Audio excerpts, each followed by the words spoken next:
മന്ത്രി വീണ ജോർജ് ഓസ്ട്രേലിയയിൽ സ്ഥിരതാമസ സാധ്യതകൾ തേടി സന്ദർശനം. നിലമ്പൂരിൽ CPM സ്ഥാനാർത്ഥി M സ്വരാജ് തോറ്റു തൊപ്പിയിട്ടപ്പോൾ വീണ ജോർജ് ഓസ്ട്രേലിയയിലെ സുഖതാമസത്തിൽ. സർക്കാരിന്റെ പാർട്ടിയുടെ സിറ്റിംഗ് സീറ്റ് നഷ്ടപ്പെട്ടപ്പോൾ മന്ത്രി കൂടിയായ വീണ ജോർജ് ഓസ്ട്രേലിയയിൽ ബിസിനസ് വിസയുടെ സാധ്യതകൾ തേടുന്നുവെന്ന് ഓസ്ട്രേലിയൻ മലയാളികൾ കർമ്മ ന്യൂസിനോട് പറഞ്ഞു. പാർട്ടിയും സർക്കാരും കുരിശിന്മേൽ നിന്ന് വൻ പ്രതിസന്ധിയും വലിയ ആക്രമണവും നേരിടുമ്പോഴാണ് മന്ത്രി വീണ ഓസ്ട്രേലിയയിൽ വീണ വായിക്കുന്നതെന്ന് CPM സൈബർ ഇടങ്ങളിൽ വൻ ചർച്ച. വീണ ജോർജ് വെറും സന്ദർശനമല്ല, അവരുടെ കുടുംബം അടക്കമാണ് ഓസ്ട്രേലിയയിൽ മെൽബണിൽ വന്നത്. ഔദ്യോഗിക സന്ദർശനമെങ്കിലും കുടുംബത്തെ കൂടെ കൂട്ടാൻ വീണ ജോർജ് മറന്നില്ല. ഇത് CPMൽ വൻ വിവാദമാകുന്നു. ഓസ്ട്രേലിയയിലെ മലയാളികൾ പങ്കുവെക്കുന്നത് ഇങ്ങനെ: മന്ത്രി വീണയും കുടുംബവും ഓസ്ട്രേലിയയിൽ ബിസിനസ് വിസയെക്കുറിച്ച് ചർച്ച ചെയ്തു. ഓസ്ട്രേലിയയിലേക്ക് താമസം മാറുന്നത് സംസാരിച്ചു. ഓസ്ട്രേലിയയിലേക്ക് വന്ന് പിണറായി മന്ത്രിസഭയുടെ കാലാവധി കഴിഞ്ഞാൽ താമസിക്കാനുള്ള ആലോചനകൾ സംസാരിച്ചു. കേരളത്തിൽ നിന്നും ഓസ്ട്രേലിയയിൽ കുടിയേറ്റം പ്ലാൻ ചെയ്തു. ഇത്തരം ആലോചനകളുടെ തെളിവുകൾ ഉള്ളതായി കർമ്മ ന്യൂസിനോട് ഓസ്ട്രേലിയൻ മലയാളികൾ വ്യക്തമാക്കി. ഇതുമായി ബന്ധപ്പെട്ട് സംഭാഷണങ്ങളുടെ ഓഡിയോ കർമ്മ ന്യൂസിന് കൈമാറുകയും ചെയ്തു. മന്ത്രി വീണ ജോർജിന്റെ ഓസ്ട്രേലിയൻ പര്യടനത്തിൽ ദുരൂഹത എന്നതാണിപ്പോൾ ഓസ്ട്രേലിയയിൽ നിന്നും വരുന്ന വിവരങ്ങൾ.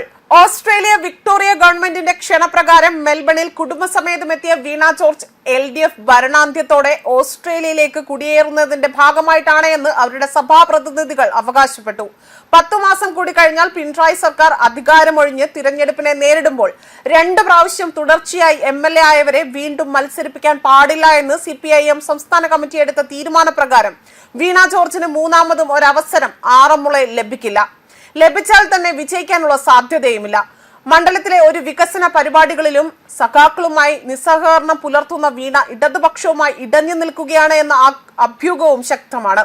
കേരളത്തിലെ ആരോഗ്യ മേഖലയിലെ മരുന്ന്, സാങ്കേതിക ഉപകരണങ്ങൾ എന്നിവയുടെ കരാറുകളിൽ ഇന്ത്യയിൽ തന്നെ പ്രവർത്തിക്കുന്ന വിദേശ ഫാർമസ്യൂട്ടിക്കൽ കമ്പനികളുടെ പക്കൽ നിന്നും വൻതുക കമ്മീഷൻ ഇനത്തിൽ വീണ ജോർജ് മന്ത്രിസ്ഥാനം ദുരുപയോഗപ്പെടുത്തി സമ്പാദിച്ചിട്ടുണ്ടെന്നും ആ തുക ഓസ്ട്രേലിയയിലെ ഓർത്തഡോക്സ് സഭാ നേതൃത്വം മുഖേനയും അടുത്ത ബന്ധുക്കൾ വഴിയും ഓസ്ട്രേലിയയിൽ നിക്ഷേപിച്ചിട്ടുണ്ടെന്നും വൻ ആരോപണമുയരുന്നു. ഇത് ഞെട്ടിക്കുന്നതും CPM വൃത്തങ്ങളിൽ ആശങ്ക ഉണ്ടാക്കുന്നതുമായ ആരോപണമാണ്. ഇതിന്റെ വിവരങ്ങളും ഓസ്ട്രേലിയൻ മലയാളികൾ പങ്കുവച്ചു. ബിസിനസ് വിസയിൽ കുടുംബസമേതം ഓസ്ട്രേലിയയിലേക്ക് കുടിയേറുവാനും മകളെ ഓസ്ട്രേലിയയിലെ പ്രമുഖ യൂണിവേഴ്സിറ്റിയിൽ പഠിപ്പിക്കുവാനുമുള്ള സാധ്യതകൾ കാൻബറയിൽ താമസമാക്കിയ വീണയുടെ ബന്ധു കൂടിയായ മലയാളി അടുത്ത സുഹൃത്തുക്കളോട് വെളിപ്പെടുത്തിയത്രേ. ഇതിന്റെ വിവരങ്ങളും ഓഡിയോകളും പാർട്ടിക്ക് അയച്ചു കൊടുത്തു. വീണ ജോർജിന്റെ ഓസ്ട്രേലിയൻ പര്യടനത്തിൽ മെൽബണിൽ ഉടനീളം കോൺഗ്രസിന്റെ പോഷക സംഘടനകളായ OICC അതുപോലെ IOC പ്രവർത്തകരും കടുത്ത സംഘപരിവാർ അനുയായികളും മെൽബണിലെ ഔദ്യോഗിക ഇടതുപക്ഷ സംഘടനയായ നവോദയയിൽ നിന്നും സംഘടനാ വിരുദ്ധ പ്രവർത്തനം നടത്തിയതിന് പുറത്താക്കിയവരുമാണ് സാരഥ്യം വഹിക്കുന്നത്. ഇന്ന് ഫലമറിഞ്ഞ നിലമ്പൂർ ഇലക്ഷനിൽ സ്വരാജ് തോൽക്കുമെന്നും UDF സ്ഥാനാർത്ഥി ജയിക്കുമെന്നും വീണ ജോർജ് തന്നെ അവകാശപ്പെട്ടതായി അവരോടൊപ്പം നടക്കുന്നവർ പ്രസ്താവിച്ചു.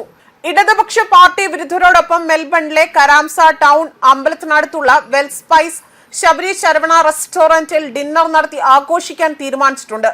ഔദ്യോഗിക സ്ഥാനം വഹിക്കുന്ന അവസരത്തിൽ നിരുത്തരവാദപരമായി പാർട്ടി വിരുദ്ധർക്കൊപ്പം തന്നെ ഡിന്നർ നടത്തുന്നതിൽ മെൽബണിലെ ഇടതുപക്ഷ പ്രവർത്തകർ ശക്തമായ പ്രതിഷേധം രേഖപ്പെടുത്തുകയും ഡിന്നർ പാർട്ടിയിൽ നിന്നും പിന്മാറാൻ അണികളോട് ആഹ്വാനം ചെയ്യുകയും ചെയ്തിട്ടുണ്ട്. ഡിന്നർ നടത്തുന്ന വേദി ഒരു പൊതുസ്ഥലമായതിനാൽ ആർക്ക് വേണമെങ്കിലും അവിടെ ചെല്ലാം എന്നിരിക്കെ മന്ത്രിയുടെ സാന്നിധ്യത്തിൽ പ്രതിഷേധവും പരിപാടി അലങ്കോലപ്പെടുത്താൻ വിവിധ കോണുകളിൽ നീക്കങ്ങളും നടക്കുന്നുണ്ട് എന്നും മന്ത്രിയുടെ സുരക്ഷയ്ക്ക് വെല്ലുവിളിയായേക്കും എന്നതാണ് ആശങ്ക. ന്യൂസ് ഡെസ്ക് കർമ്മ ന്യൂസ്.